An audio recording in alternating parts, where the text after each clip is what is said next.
Online trading നടത്തി 25 കോടി തട്ടിയെടുത്തൊരു case കഴിഞ്ഞ മാസം എറണാകുളത്ത് റിപ്പോർട്ട് ചെയ്തിരുന്നു.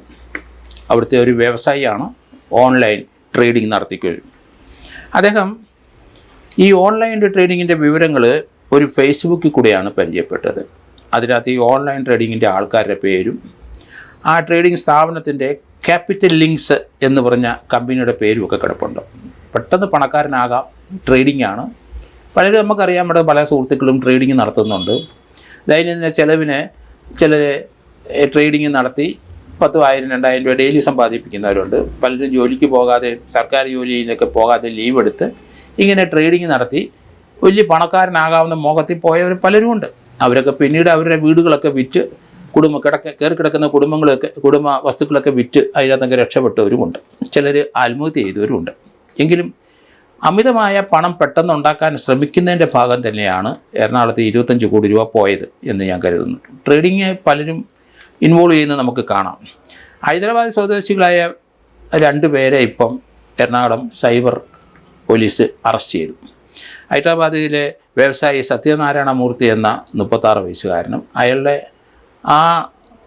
കൂടെയുള്ള ജീവനക്കാരൻ ടൈസൺ, ഇവർ 2 പേരും ആണ് ഇതിലെ 25 കോടിയിൽ 16 കോടി അടിച്ചു മാറ്റിയത്.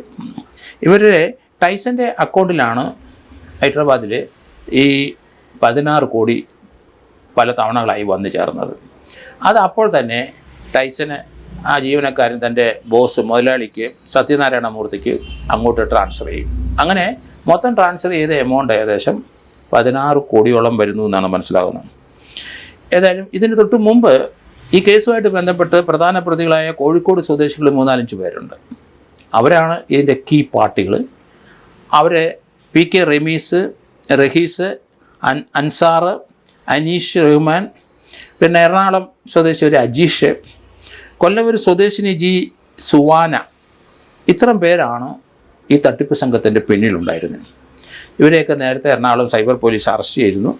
ക്യാപിറ്റൽ ലിങ്ക്സ് എന്ന വെബ്സൈറ്റ് വഴിയാണ് കൂടുതലും ട്രേഡിങ് നടക്കുന്നത്. നമുക്ക് വിശ്വസിച്ച് പോകും, കാരണം അത് വെബ്സൈറ്റിൽ കൂടെയാണ് വരുന്നത്, അത് ഫേസ്ബുക്കിനകത്തൂടെ പരിചയപ്പെട്ടവരാണ്. ഇങ്ങനെയൊക്കെ ആകുമ്പം ഒരു ചീറ്റിങ്ങിൻ്റെ സ്വഭാവം ഇല്ല എന്നൊക്കെ വിശ്വസിച്ച് പോകും.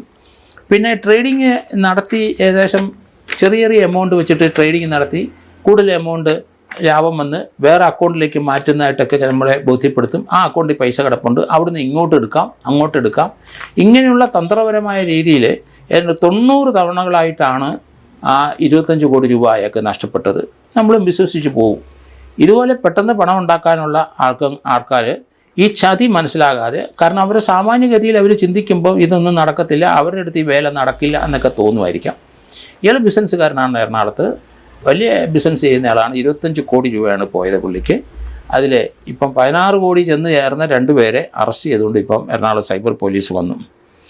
അത് ഫേസ്ബുക്കിൽ കൂടി പരിചയപ്പെട്ട പല ആൾക്കാർ ഇതുപോലെ ചതിയിൽ വന്ന് ചാടുന്നുണ്ട്.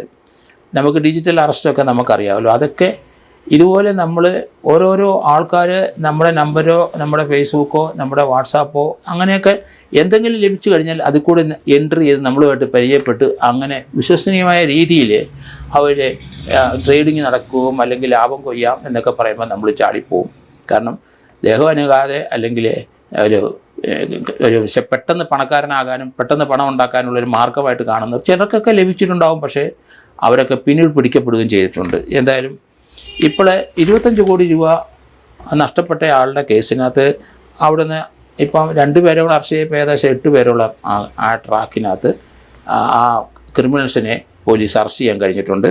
ഏതായാലും ഇങ്ങനെ പണം ഉണ്ടാക്കാനുള്ള ശ്രമത്തിൽ ആരും ചെന്ന് ചാടരുത്, കാരണം അതൊക്കെ തട്ടിപ്പ് മേഖലകളാണ്. നമുക്ക് ഏറ്റവും അടുത്ത നമ്മുടെ വിശ്വസനീയമായ സുഹൃത്തുക്കളും ഒക്കെ ഈ തട്ടിപ്പിൻ്റെ ചില ഇരകളായിട്ടുണ്ടാവും, ആ തട്ടിപ്പിൻ്റെ ചില മേധാവികളുമായിട്ടുണ്ടാവും. അങ്ങനെയൊക്കെ പലർക്കും സംഭവിച്ചിട്ടുണ്ട്. ഏറ്റവും അടുത്ത ആളായതുകൊണ്ട് സാറേ ഞാൻ അവനുമായിട്ട് ഇടപെടാൻ കാരണം അവൻ നമ്മളെ ചതിക്കുമെന്ന് കരുതിയില്ല.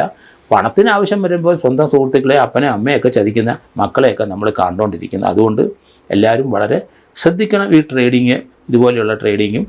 അതുകൊണ്ട് ചതിക്കുഴിയാണ് മിക്കവാറും ഉള്ള ഈ മൊബൈൽ ഫോണിനകത്തും വാട്സാപ്പിലും അല്ലെങ്കിൽ ഫേസ്ബുക്കിലും ഇങ്ങനെ എക്സിനകത്തൊക്കെ അവർ സത്യസന്ധമായിട്ടൊക്കെ പറയുന്നതാണ് നമുക്ക് തോന്നും. പക്ഷേ അതൊന്നും വിശ്വസിക്കരുത്. ഈ മൊബൈലിൽ കൂടെയും ഇങ്ങനെ വരുന്നകൾ ഒരു കാര്യത്തിലും വിശ്വസിക്കരുത്. നിങ്ങൾ നേരിട്ട് ബോധ്യപ്പെട്ട് കാര്യങ്ങൾ ചെയ്യാനായിട്ട് പഠിക്കുക. എടുത്തു ചാടി ഇതുപോലെയുള്ള ഇതിനകത്ത് ട്രേഡിങ്ങിലൊക്കെ പോയി കഴിയുമ്പം നമ്മുടെ പണം സേഫായിട്ട് വേറൊരു കാശ് വരത്തില്ലല്ലോ. വേറൊരു അക്കൗണ്ടിലേക്ക് വന്നു എന്ന് നമുക്ക് തോന്നും. ആ അക്കൗണ്ട് കഴിഞ്ഞാൽ വേറൊരു അക്കൗണ്ട് നമുക്ക് തുടങ്ങാം, അങ്ങോട്ട് കൊണ്ടുപോകും ഇങ്ങോട്ട് കൊണ്ടുപോകും. അങ്ങനെ പലർക്കും പറ്റിയിട്ടുണ്ട്. ഇത് അതുപോലെ തന്നെയാണ്. നമ്മൾ വിശ്വസിപ്പിക്കുന്ന രീതിയിൽ തന്നെ ട്രേഡിങ് നടത്തി കാണിക്കും. അപ്പോൾ അങ്ങനെ നമ്മൾ അതിനകത്ത് വീണ് പോകും. അങ്ങനെയാണ് എറണാകുളംകാരന് വ്യവസായിക്ക് പറ്റിയെന്ന് ഞാൻ കരുതുന്നു.